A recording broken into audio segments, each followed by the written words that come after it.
Isang magandang tanghali sa inyo, mga kababayan. Gusto ko pong kumustahin kayo at sana po'y nasa mabuti kayong kalagayan. Shoutout po sa lahat ng ating mga subscribers and followers. Marami pong salamat sa pagtutok at panunood sa atin pong maliit na YouTube channel. Mga kababayan,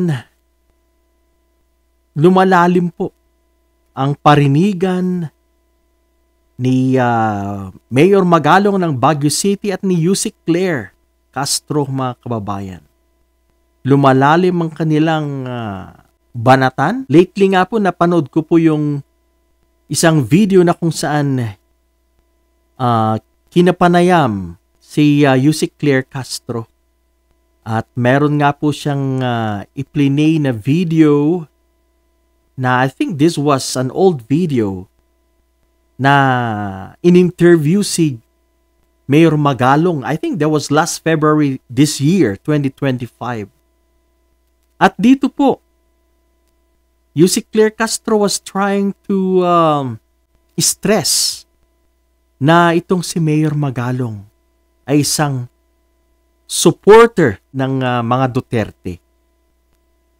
Hindi niya po masabing DDS, pero yun na po ang ibig niya sabihin, na si Mayor Magalong ay isang DDS. Yan, mga kababayan. Mainit po ngayon si Mayor Magalong dahil remember po, naging consultant po siya sa ICI. At marami pong mga reaksyon na narinig po tayo mula po sa mga netizens na nagsabi na hindi daw karapat-dapat si Mayor Magalong na maging isang consultant or part of ICI sapagkat tagapagtanggol daw po ito ng mga Duterte. Especially kay former President Digong. Yan po yung sinasabi ng mga netizens, mga kababayan. Ayon po sa video na napanood po natin na kung saan inilabas ni or nakalkal ni Yusek Claire sa pakikipagpanayam kay Mayor Magalong,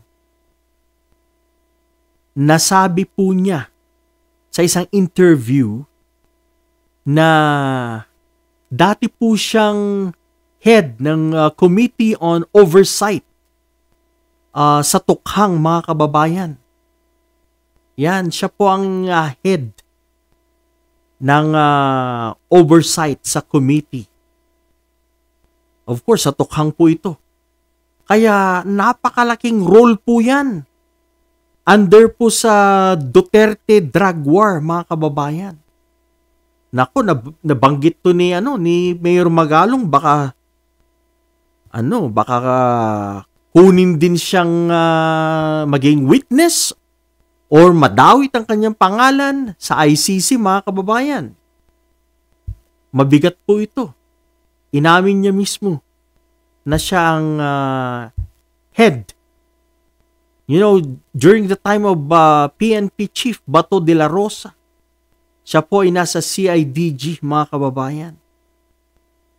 So, mga kababayan, parang pinapalabas na Yusek Claire dito na isang supporter or isang DDS si Mayor Magalong. Yan, mga kababayan.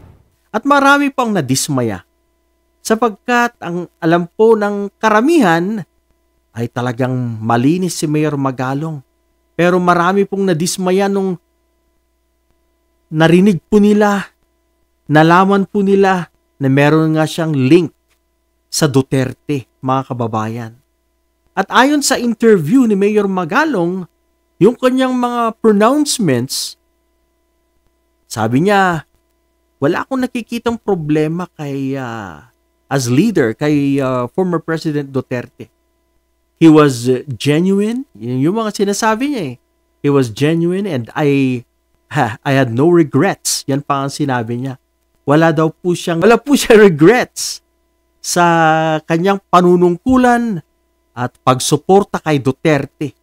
Iyan ang kanyang pahayag, mga kababayan. Kaya hindi mo po maiwasang mag-isip na isa nga po siyang DDS, mga kababayan. Para po sa akin, isa din po ako sa mga parang nanghinayang. Dahil dati-rati, saludo po ako kay Mayor Magalong. Pero ayon sa kanyang mga salaysay, parang maliwanag po na isa din siyang maka-Duterte. At pinagtatanggol ang Duterte, wala daw po siyang regrets sa lahat ng sinunod niyang orders ni Digong Duterte. Mga kababayan. So yan mga kababayan, ito po ay isang obserbasyon lang po natin. Medyo nagkakaroon ba ng gap tong si Yusek Claire at si Mayor Magalong mga kababayan. At lumalabas na isang supporter. Sabi ni Yusek Claire, ayaw kong tawagin siyang DDS pero supporter. Yan ang sabi ni Yusek Claire. Alam niyo po mga kababayan, parehas lang po yun.